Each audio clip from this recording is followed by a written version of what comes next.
143. Tramoni. Julia, I really wanted to have a meeting with you. When I heard you were in Chicago, I put all my engagements off to see you. What an honour. As soon as I heard you wanted to see me, I also put all my engagements off. We've known each other for many years. We've seen each other in many trade meetings, but I've never used your professional services. Maybe now's the moment. Tramoni is the oldest fashion firm in the country. I read in a newspaper once that your grandfather arrived from Italy and set himself up almost a century ago. It's a synonym for quality. Exactly. And things have always gone so well that we haven't developed. But I'm going to sum the situation up for you now. Before starting, would you like a coffee? No, thanks. Is the air conditioning all right for you, or would you like me to turn it off? No, it's fine for me, thanks. It's very hot today.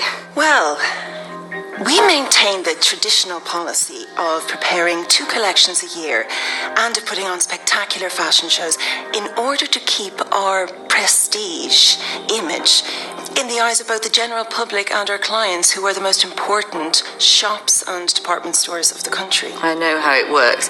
Then they put in their orders and you manufacture what they ask for. How many clients do you have? At present, we have 1,300 clients. They buy from us for all those faithful women loyal to the brand, and there are still many of them. So I suppose your problem is how to go over from the existing structure to a more modern one, manufacturing a specific number of articles each season and then selling them in your own outlet. Exactly. Our turnover hasn't been growing for several years, which is the same as dropping, because prices are rising and there are 3 new manufacturers who've opened 200 shops each in the past 10 years and are selling enormous quantities. And you can't open Tramoni shops because your clients would stop buying from you. Exactly. But that's what our sales team always tells us. What you need to do is create a new brand name, which I suppose would be aimed at younger women with less money. Less expensive clothes and cheaper tailoring. And where would I sell them? You should start with a single shop. Just one, but a very important one. I believe you handled the renovation for Emporio, didn't you? Yes, in their case, we promoted a new brand name called Malizia. It's been an enormous success. Who invented the brand name? I set up some brainstorming sessions, and with the 5 best names, we carried out some surveys, which were very well prepared by marketing experts. And Malizia was a hit. How interesting. And what about the design side? I've commissioned Robson & Robson, the famous firm of headhunters, to look for a designer. We selected a revolutionary young designer who was born in South Africa and is working in San Francisco, and who was very open, positive, and had great taste. And you hit the bullseye. 10 out of 10 for the brand name and 10 out of 10 for the designer. And while all this was going on, we had a real estate agency who specialised in stores, looking for the ideal store in the centre of New York for us. And you found them. I was at the opening. It was fantastic. With Claudia Schiffer and Naomi Campbell and all the others. And from that time on, the shop has been full. They've now opened 100 Malizia stores under franchise. Ah, so they're franchises. Yes, the firm doesn't have enough capital to open so many shops in so little time. With franchises, you can expand very fast so as to generate a high level of production, which reduces costs. Julia, I'm very interested. Could you look after the transformation of our firm?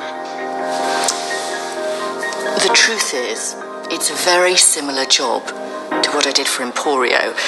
I would have to speak to them first, and I think they might put up some difficulties. But you're not working for them now, are you? No, not for the last 2 years. But I don't know whether it would be professional on my part. On the other hand, the fashion business is my strong area. So if I don't work in fashion, I lose momentum. Besides, I would love it. Julia, I'm going to pay you a lot of money for your help. You're going to make more than you've ever dreamt of. You realise that Tramoni will be the height of your professional career. I know. I thought of that when you phoned me. And what's more, you have more capital resources and could set up your own shops, which is the real thing. You could keep the businesses more under control. It's perfect. I'm going to have a meeting with the shareholders. We'll draw up a draft contract. Don't go to speak to your previous clients until you've received our offer, okay? Okay, Laura, it sounds very interesting.